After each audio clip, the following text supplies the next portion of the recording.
I ever born enkomo, and someone who asks what would be or what benefit will accrue to me listening to the budget.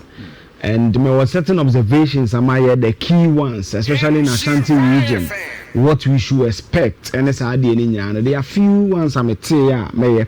Was a budget in the doors on your minister and a kind of abridged version. Full budget and in the coming days, certainly we will be going through some of these things. It's a bit of analysis, kaka. Some of the economic jargon, some of them. I'll try as much as possible to bring it home. Sending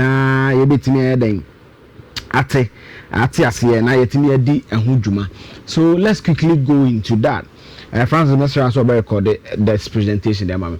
This is our finance minister, and you know, send you be a bono, me bono, Cassiel, at 2 and Alita, I think say yes, I think say he's doing well, and the reason why he's doing well, no, as somebody who is doing analysis. If I say someone is doing well, certainly there must be some pointer, there must be some parameters that I am using to say, oh yeah, there. And again, then I will take you through certain thematic areas and certain expectations are buying a person way. Then I'll do some cautioning. You say, Anita, you can't budget between, and I'm not too good in a tree. Budget no moment and say, a buying issue and an issue your person in 2026. Any sika where they cut ties to energy. And that's it. It's a constitutional imperative. Say, yeah, they buffer me, yeah. Or minor conhumasika. Of minor conhumasika, basically. Say if you back on Homano, Sawe or minor dear, Ngakia, maybe fufu. And if you no ban assassin, and only a minister, Neko MMD is in a war, or Kojoma Kubus, and you know the Sika share. That's basically what he's sought to do. Now, there are about 6-7 parameters. I'm not picking. I'm a dream say, and Nhyira finance is so far. And people should listen to my phrasing carefully. So far, the Americans say, "Oh yeah, there." One, our total debt, and the debt to GDP. The total debt now is oh my Ghana, you call my Ghana. Yes. Yes. And also debt to GDP. December 2024, na Ghana total debt 726.7 billion, which was almost 62% of GDP. Exactly 61.8%, but 62. I'm just so that I can make the analysis easy for me. Currently, as we speak, our debt, every 726.7 billion, about 630.2 billion cedis, which is 45% of GDP. Debt to GDP to say, can I say, value account ni generating your productivity, what's a worker with the free? Near Becano. So the percentage of your debt as against your revenue, basically. For example, na Ghana 100 Ghana cedis. The GDP na gross domestic product. Yes. Or debt to GDP is 62%. And I say, if you want 100 Ghana cedis, only 62 cedis ne ko tuyaka. Say no nyamiadom etimi abedu 45 Ghana cedis. Na say why are there? Again, the explanation here is that as a January 6, 2025. Now they cut $1,000 now kutuya per Bank of Ghana rate in a medu now bet you 14,700 Ghana cedis and then what is our kanana which you 11,000 Ghana cedis. So you've done a saving of about 3,700 because you delayed in paying your debt till now.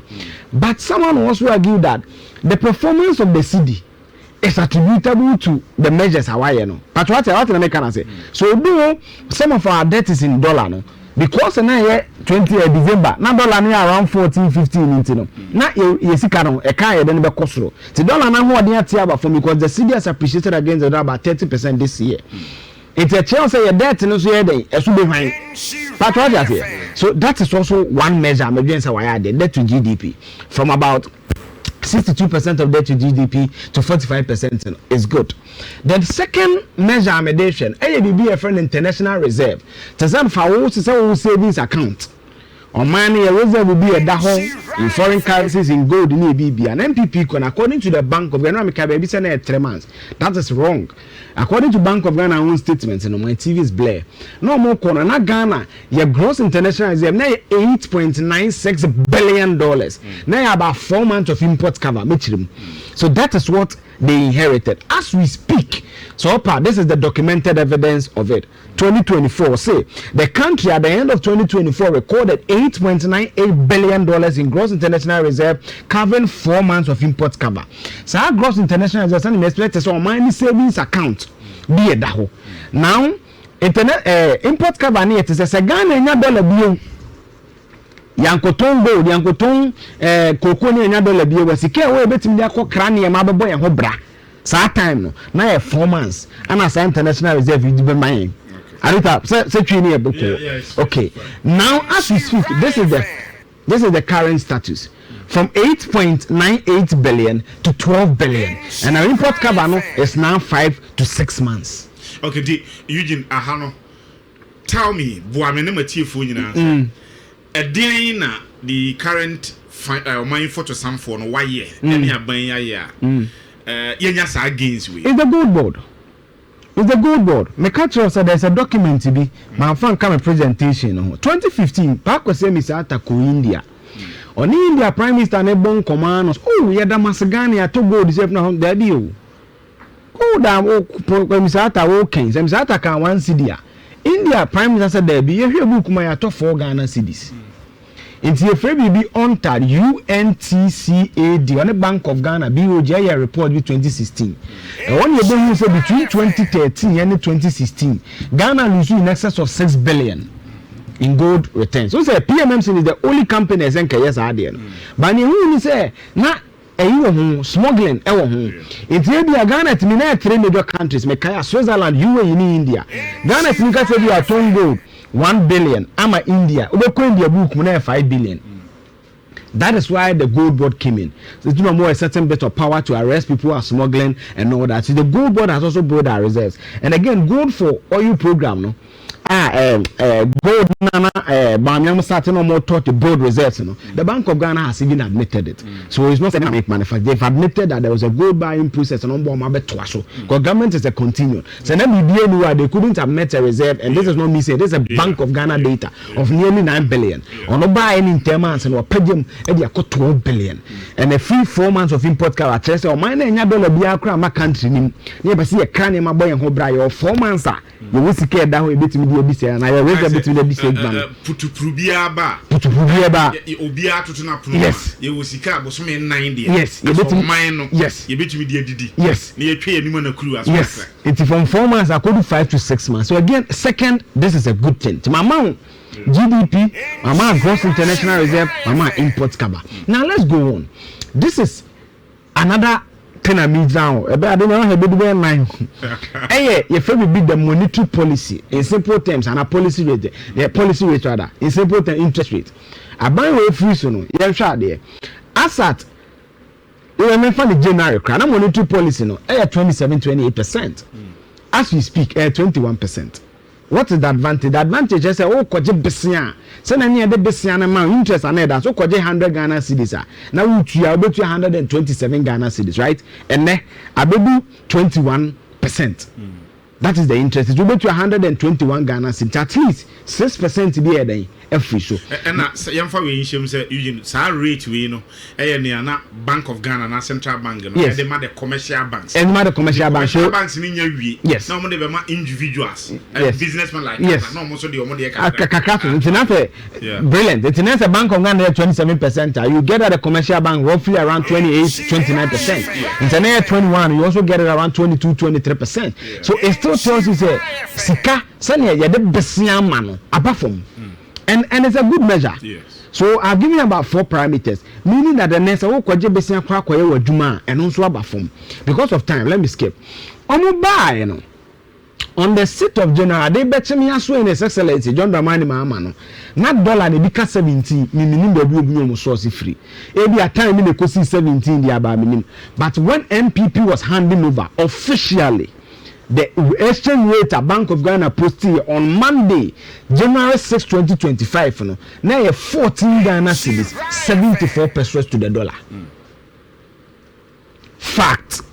me manufacture we no pay them ko yi on Facebook page go so da ho bet me ko hwehwe as we speak Bank of Ghana na ene Saturday 15th enura rate on the buy no 10.96 enu nso kire say aba from simple thing yet na say na akota bi wo US now here $2,000 and I have 10,000 betia now we have 14,700 Ghana cedis and then sa the krona wo kota we 11,000 cedis alita enya de papa yes it's good. It's good.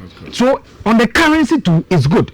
If they say yeah, GDP, yeah, policy rate, which is also the interest rate, yeah, gross international reserve, yeah, import cover, and yeah, currency nankasa.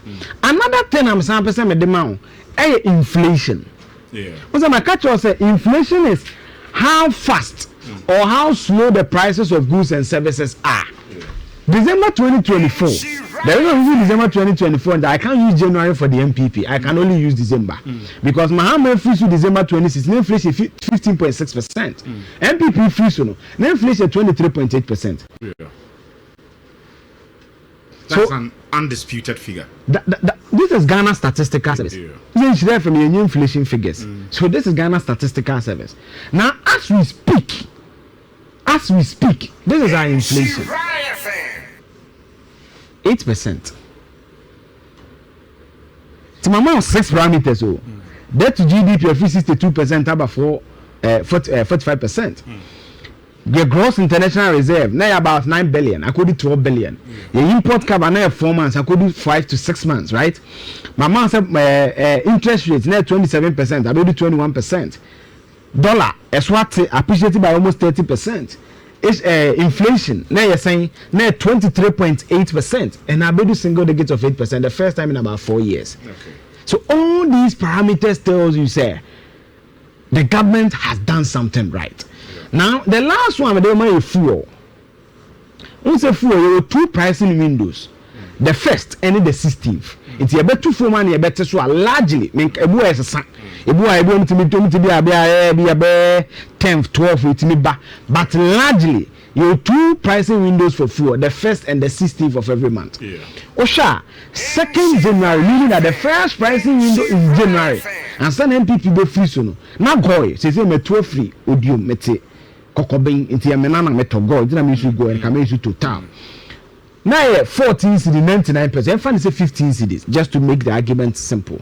Where petrol so super megwa super 15 and then as we speak 12.5 into a liter in simple term me 40 liters it is 40 liters na sa time no say na saying 14.99 megwa it is a 40 times 14.99 say ta na me to fuel na me to 599 Ghana cedis e man say 600 Ghana cedis and then the same 40 liters and I mean say a car no na say me to fuel meton say 12.5 meton 500 Ghana cedis I saved 100 cedis and pay to add to near can no pay me by me to fuel me to 500 cedis the same car my using for years now mean in previous year me to 500 now but we engage but now no pay me to 500 mean boy we so no cressa fuel ne bo no abafom and indeed so a reflective or card.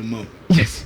Inti Alita, in simple terms, you know, what I'm proving on Nhyira FM is that as we speak today, when you pick inflation, when you pick gross international reserve, when you pick fuel, when you pick the exchange rate, the indices are relatively better.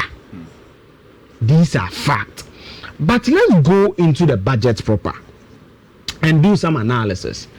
Credit to Alfred, me, Madam for Fred, on my map, chat in your media, so I don't owe the intellectual property to it. Now, your budget, your chance, a bunch already about 600 and 100 a technical kaka, already about $268 billion. But in your year, bedi, I had 302 billion. I wanted to say BBO. In chef and poor demand 2,000. By the care what chasa month nobody 2005. Problem be now of the 268 billion yes here be reason you the 90.8 billion a between buying workers car. Your friend the salaries and compensation. Yeah. Capital expenditure from the capacity and only a 57 billion. under the 57 billion the 30 billion ebe ya kwan meba kwan so again your friend will be interest payment now let us see there is a catch us 2026 will be a tortuous year. The income catch us sound caution in here. We will exit the IMF in May 2026. Most of your debt in carry forward and the maturity is 2026. So look at something you can clearly see from the data. Last year interest payments you had 35 billion. This year you had 57 billion. So almost 22 billion more. At the end of course, sir, because the city now appreciated there. That's why I say you carry forward. You renegotiated your debt already. Yeah. Yes. And again, compensation last year, you are 89.7 billion. This year, you between 90.8 billion. Marginal increase of about 2 billion because you're more base pay increment. But I have someone ask, what is the commiserating productivity as our 90 billion with the brain?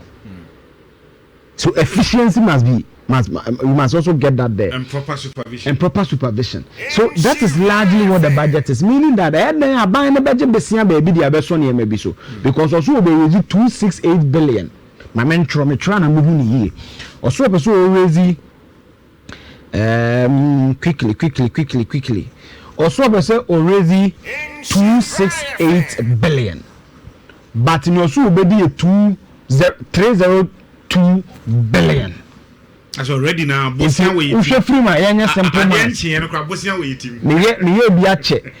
be set 12 now 4 meboa na 9 3 into already no your deficit about 34 billion that we must finance. And for me I believe say physical I'm jumping we are making how we can keep some of these things on this answer na be ko anim no.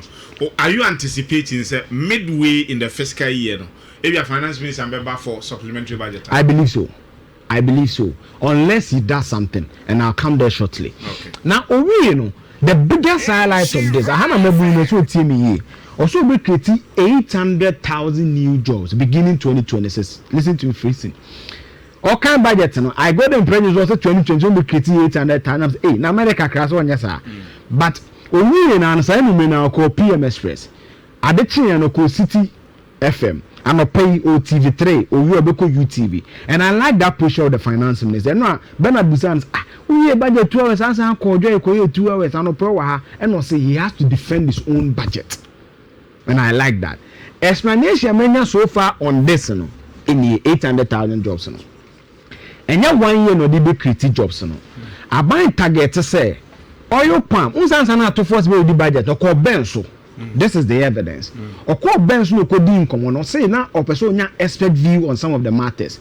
You could say oil palm ya dear Ghana and target here. So a binary target oil palms will be 100,000 hectares of oil palm. Who's a Malaysia? You see, countries produce oil palm the top 3 countries, Indonesia, Malaysia, Thailand. When you go to Southern America, the leading country is Colombia. When you come to Africa, the leading country is Nigeria.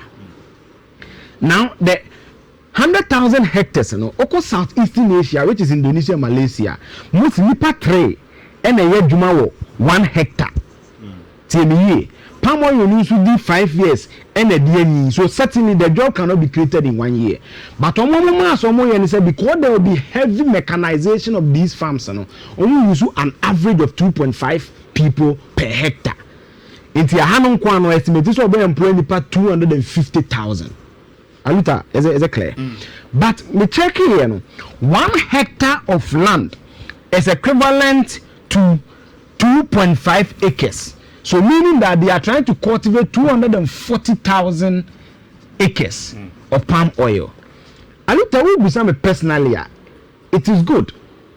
Ghana, you can't be for agrarian economy. When it comes to climate, we have what it takes to grow. A band sasia, you walk in Sasano. Recently, now I'm fit to a farm place. Several kilometers I was driving, and you see grass. Yeah. We have that climatological condition again. Obi a wati matter no nse mi fra chimesum. A chimesum ye fa kwa bibrim. Obi kwa na afre nyinam ufri akra be kuma so adu nyinam abunza signboard so atro ni GOPDC. A lot of time cocaine into no me nyata nka metro ni nyinam. You can google GOPDC, a Ghana Oil Palm Development Corporation. omikrom kwai na me na nate ase no ye the board chairman of GOPDC timi GOPDC ya be no mo ye me ma enwo efra chimesu ma wundi ku oba bia omo ya ye oil na etimi di ye stew ni bibia no so I've seen some before no ma me adwuma o I've seen what they can do. It is possible. The only issue here and how they make deny analysis kakra is the commitment. When you do strategic management, they will tell you that if you want a policy to succeed, right, you need deliberateness. Esa wo sheda. Ghana be oko benso ase edua be yeye. Isi wiji edua be yeye. Ashanti wiji edua be yeye. Ti ade na ban so be die yi. It is possible. The only thing is that we must be committed. 100,000 hectares no by now be a week kra ye wie. Ejaso ye dia. And again, okay, be manage your call PMS person. Or say what you are going to do that say what you are interested at. You come with an equity of 30%. As I say, they free. It will be a case be a cultivate 10 hectares, which is equivalent to about 24 acres. As I say, which me can say free, sir. No, the government. So the government will acquire the land. Okay. Then the government will leave the land to the private investor. You share see a car in that period. Now all the 30% beba. Now buying it through Ghana Development Bank (GDB). I'm on 70% loan. Then to account say so okoje loan or banker. Abedi 5 years and some they do the maturity. Interest bear accrue. So they'll give you that soft loan 70% from the Ghana Development Bank. Then you bring 30%. And for me, I don't see how we can do this. Now me show Indonesia example. Indonesia directly and indirectly employs about 14 to 16.5 million people directly through the value chain abenkwa, and they contribute about 6% of their GDP. Yeah, Ghana population, a very youthful population. Exactly.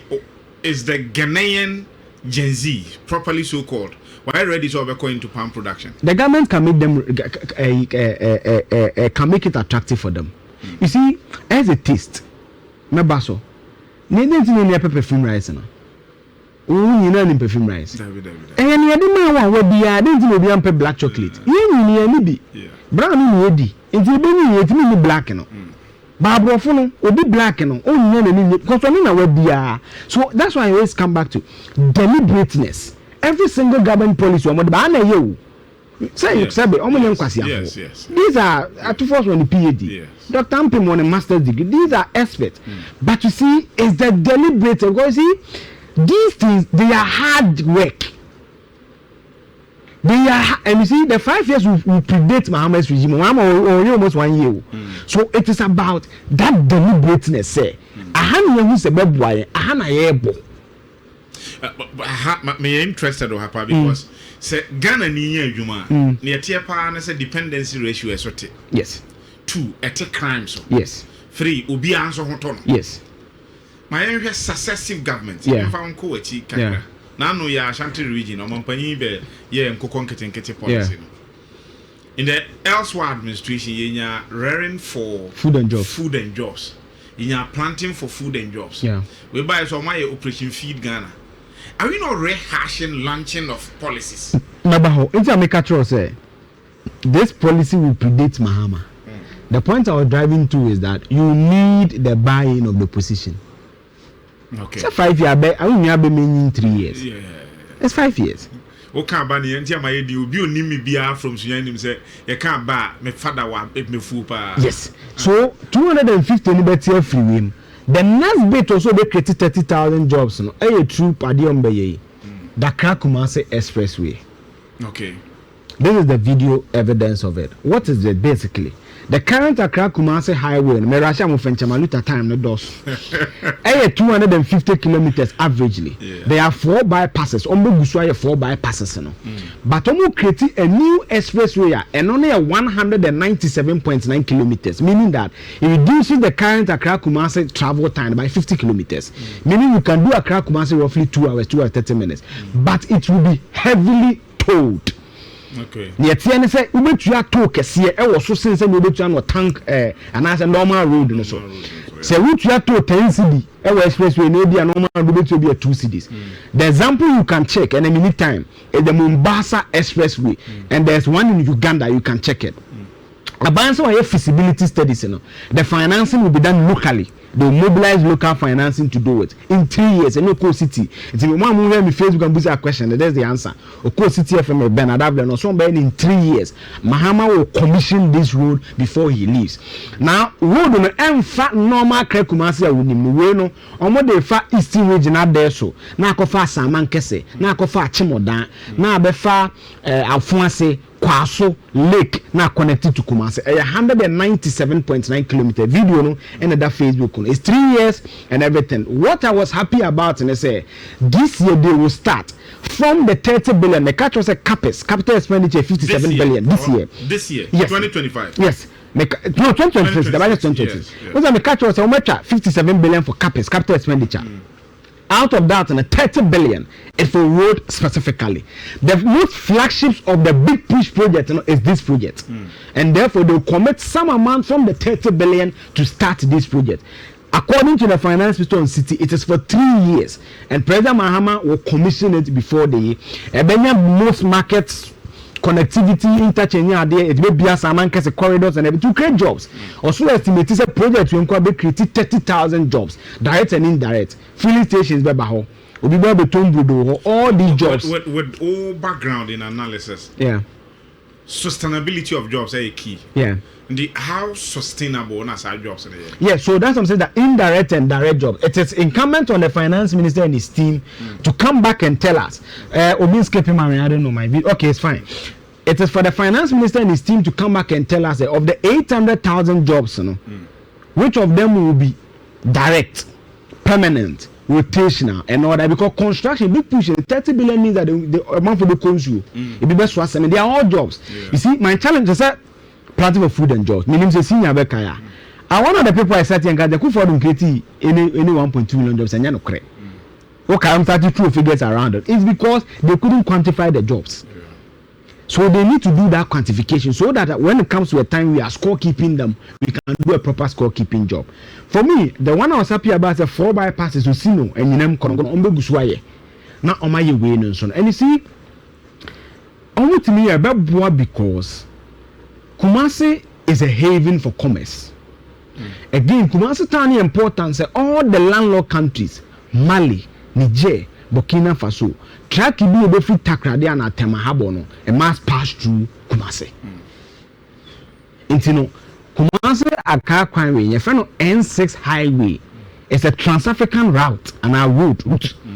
Very important. I love the first one, the route. Yes, a very, very important route. Into Nhyira there, a bed, a bed was saying we created 30,000 jobs. So far, the maintenance amount about 280,000 jobs out of the 800. It is for him and his team say in the coming days they will explain and strip the data down. Said then no more. Now, also baby a friend farm services and some of tractors, any idea man person current TBD full combined harvesters, any animal number here. Again. Hana na luta woka na ma belantin kokon ketekete president mama sorry yeah what is he say yes bia emu mu bedi ene bibia this week me sorry bi na me rahajin kotoku ni ado jeni na say na gogofo na so mbesuma amobro na mama koto dabi free SHS social numbers na SHS student ayewo roughly almost 600,000 I am not two batches. Yes. School na back fee. Averagely, when a man says 600, man will be 220. Till 400 you school at a given time. I looked at him.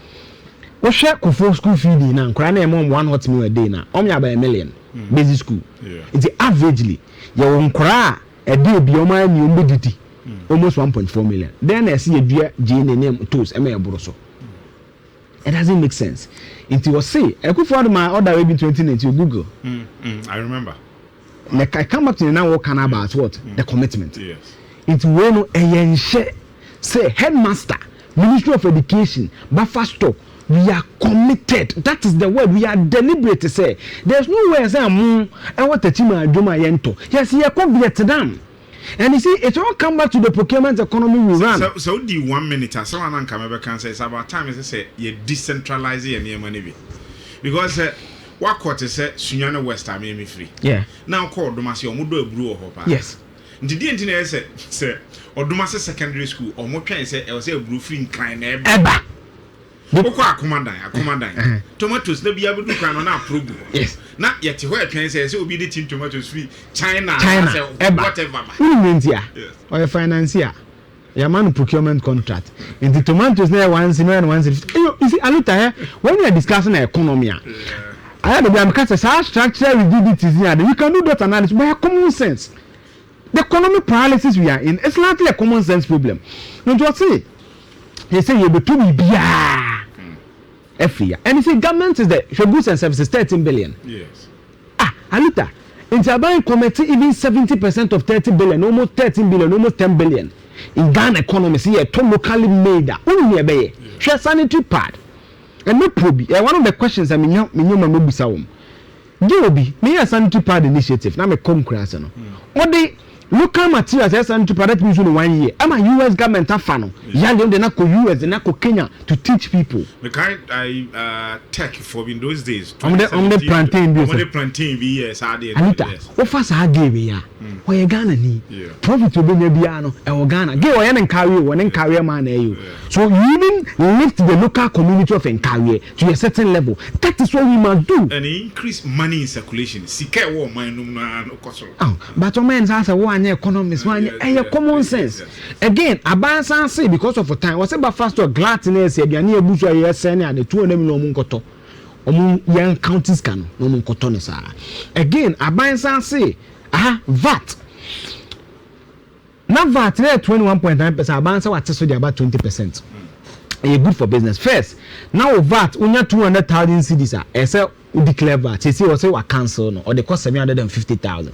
So that businesses will have a bit of space, expand and employ people. This is a good thing. And we will have figure as well. It is largely for germinating businesses. Yes, germinating businesses. So it's good. Yes, multimedia they say a man to cry ya broso. We and so and I'm a bit of issue. I'm out from team. You see, common sense let me give you a typical example. Mitchell for Ukrum constituency. Me 4 years with K University and I'm at roughly 37 years, so I know the constituency. Yeah, one. Okay, because say, let's finish all the hospitals and water system before we touch agenda 111 because they need dedicated source of fund. Yamte any acquire largely procurement benefit. Shabe, when say KNS teaching hospital no for room. So you say KNS hospital for room. Between KNS hospital and World Cable Wadino, Eko maybe you could say just about 9-10 kilometers. And what Kibram, we saw Kibram. Yeah, the day $15.4 million ne could share Kokobindi and Kibran. And only a roughly 100 bed, we 800 bed. Aluta, commonsensically, where should we have channeled our energy? As a Kremampong, only district hospital. What is the proximity? Since we first into a Tier 1 order to Kremampong. They can even come to KNUST teaching hospital, which is a bigger facility. Ejeso can come to that facility. Kwaso, Praso, they are all the same stretch. Any acquire agenda 111. Abanso so by 6 regional hospitals. I'm not saying that the district hospital has the same strength like a regional hospital. I'm not saying that. I know very well there are differences. Chief compound or clinic or district hospital, they are not the same. But Aluta me say, can you agenda 111 na region ni ebesima pajaba akuma, which was even the promise of this government. So about continue those projects as Ansania start. You go Aluta 6 new regional hospitals. You will be la. La Jina, you can't come into the Mbuye, Bissine, La Foni Hospital. It will be 600 million. Now you do 6 regional hospitals. There's about 100 million. You feel because of say we allocated 49 million to upgrade 7 regional hospitals and provide enhanced material, blah blah blah. And we are committing 100 million to complete 10 agenda. What meaning say simple math. We divide it by there's a 10 million for 1 agenda 1 hospital, 100 million for 1 regional hospitals, and I'll be upgrade what 7 regional hospitals by 79 million. Aluta, can the 100 million you can meaning that you can complete about 70 agenda 111. Yes. Simple math or say to you. Government has allocated 600 million to construct 3 new regional hospitals, 3 new, so 200 million actually. And I weigh 100 million for 10. So 10 million per one. Why don't we add this? Yeah, see, we say be a half region, maybe a more than regional situation, maybe a Bakubia, near Penjamuka Krama. Yeah. One fact that we can also get from here is that say 100 million ebetimi complete 10 agenda 111 it means that previous government no so no your agenda 111 bi ho a omuduro manim kaka omuduro kokomi go the for the twa Mr. Kofi sorry president Kofi do the twa so three of them okwa west region ba ko ho Ashanti region ya two kokobi obetwa so na the signature one no obetwa so we say the signature one so three it me nyaya kayenwi 111 you regional bi nima you be wono facility bi ya dia pagem kakra. For example, can you lead the team to get a paper on this? Oh, I can do it. Yes. I can do it. So, for example, so we presented. For example, in Kari area, we are for a military hospital, 500 bed. They don't need a regional hospital. Yeah. They don't need a regional hospital. Again, Ashanti region, you today, minimum maha. Severe also maybe na confer not 500 bed. We say Severe supposed to be our Ashanti regional hospital, and then you have go no. It's equivalent to a Ridge hospital. Also baby. MPP are there. Try kind for not Severe Junction. There was an issue. You kind for Wisconsin or I'm trust to go just for the say they are not handing over. Again, you get it. We can learn lessons for the Krakumase. We say you get DBT, design, build, and transfer. We can do some of these financial models, and again. Kidney or Hanobia Basia, dialysis, heart tissues, hypertension. By now, we commit to 2.3 billion for NCDs, non-communicable diseases through the Mahama care. Again, I deal with so Maka Aluta. Yes, I'm between almost $1 billion for nursing and teacher training allowances. Let me do some common sense mass here. The catcher will say, oh, I proved it here before. 2016 G-Tech report. One of the things is that I don't do it in Windows. I'll give you my sources. If I pick this data, G-Tech, they announced the admission ratios of every tertiary institution. Mohammed Charles IDM 2015 enrollment increased. That tells you clearly, say, people don't need motivation to go for teacher training or nursing training allowances, nursing training schools. You have 3 badges of nurses with a 2 badge certificate. So what do you have to motivate people to go to school and come and sit home? We are spending almost $1 billion. Let me give you an example. Many are looking at the school SHS. Benkums near school near Chassis Cottage, Mebake University. Many watch me. I buy some encourage student loan. Mr. Tiajuman or them or a benchmark against the Senate. But the corner is into a buy some cottage, your money 500 Ghana cedis. Does it make sense? First, that's the first question. Think about it. Many women the core SHS. You know here for. You man no be. Many back university. Many pebesian. Some encourage student loan. Till the yeduma multimedia. Senate na meet you tiano. Near the atete kana medeno. Who do go teacher training? Say am free money. Does it make sense? 2, 1 billion. And then the anchor say the 10% equal can budget of student loan specifically for nursing training allowances. Why will it be? Koje. Unzu we are the Senate then atete. Yenfa 40% and complete hospitals in Mamu. Yenfa 50% and your financial clearance. Now, it will plow back. It's simple economics. 50% in the church. Your finance in Eduma, 1 or 2 Senate taxes. 268 billion are by the way generating Senate revenue. So, okay, Nipano or Tejusu. You don't have to take hospital. I can't Senate idea from where I'm coming from. I said, Oditi 2 so can exactly. Or Tejusu. And about K University Hospital. Obefaka, we pay indirect taxes. Obedu K Hospital, no water vena bottle water. Obetu taxes. Water manene muni bi, we pay indirect taxes. So this person multiplying effect. So this person is viable. Into what teacher ni nurse na we 4 million na dem man kakran na oji ya na wadi no. And say when you aduma dada wo yes sika ba won sem dey na ruteye. That is what you must look at, and that is why I come back to the concluding part of my statement. Say prudence in expenditure. Okay? This is our scorecard. They are called IMF 17 times. In our history, only 2 presidents pen and IMF. Kwame Nkrumah and IK Champon. Aluta, the first time we acquired IMF, you overthrew Nkrumah 3 months before penny IMF, May 1960s is the first time we went there. So look at the history. Every single government in the 4th Republican dispensation has gone to IMF. MPPD anyhow. It's where 16, 1, 2, 3, 4, 5, 6, 7, 8, 9, 10, 11, 12, 13, 14, 15, 16, 17 times. including 2020 2021. Yeah, the extensions cry no count more than the 17. Yes. It tells you, say, for concluding remarks on the budget, whatever the IMF brings when they come to our house, now the papa, I'm for a few 2017-2019, Kufa recorded single digit inflation to the point of 7.1. Your growth was better. But a little said Jiguye. Okay, baby, Jiguye. Can a frat do what you be a sin in some? Now, I didn't tell you, you know, check out town right. Okay. You're two names, so we can manage you can Jiguye. I am a bit free in May 2026.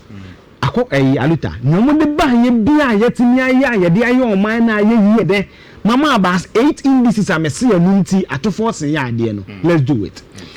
2 aluta fiscal discipline.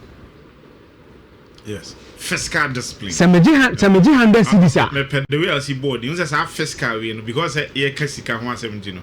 Some fiscal we no FISCAL. Yes, but not the PH one. Yes. You see, the fiscal discipline you need, I look at 5 times multimedia. Oh, join your Facebook, a picture now. Yes. What is the next come up? Oh, me say you can get part in 1 month in economy starting most dive here.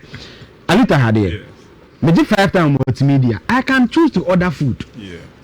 Oh, delivery. Oh no, you multimedia. We track when my traffic light was 70, 80. Bani. At the age, I'm over 30. I need to ask myself, more baby da. More care be me koba. See from the mammy BBS if you are maybe a co. I look at that here. So you put all of that on the table, then you make prudent decision, prudent and answer decision. Jinaya we see a dream room. Alita. Let these and swap up. Atu forcing can cut a lot of things and so use the 268 billion. Non just supplementary be meeting where your frown and fason is what you zoom. President Combo yente so yempe STCB omo ye campaign on the bus na komu wi yempo mu STCB president na de ja number 1 gent one and the vice on the convoy ministers will be entra bus mu okay no mu didachi omo back recommend omo fa kwan ni subi no mu se na yete. And you see the third bit for me Aluta is invest in productive sectors of the economy.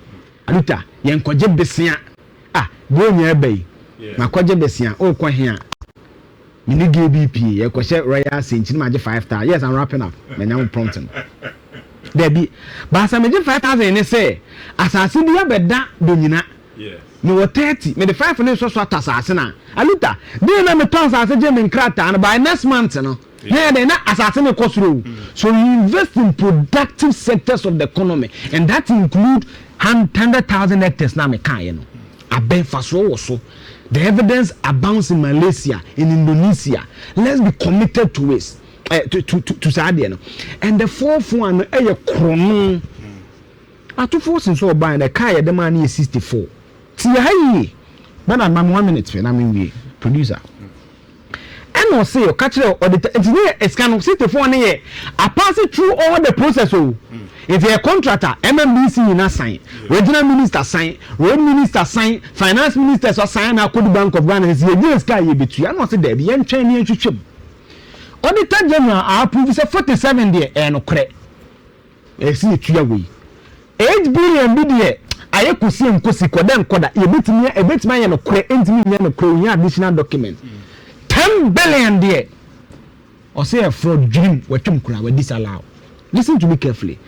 How did the 10 billion go through all the process to the Bank of Ghana? I will be to yes scan. How did it happen?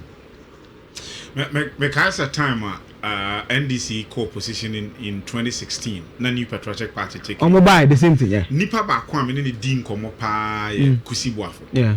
And I think he's in Kumasi. Yeah. Once obey CEO de ma public sector reforms. He told me on air, I will be at here, say, even contractors and he came to him. Say, Omusika, Omotetiso. Maybe that time our document say a binder the neka 2 billion. Maybe I say, oh, dear, Mama 1.5 and Mama 1 billion magic. The idea, you know, You see, Aluta, the problem I have with Ghanaian leaders is that Oka sana na one police are channel. That's the point. How comes I buy the 2 billion? I'm who for buy as well the amount 1.5. What? Then I'm just watching Aluta to you.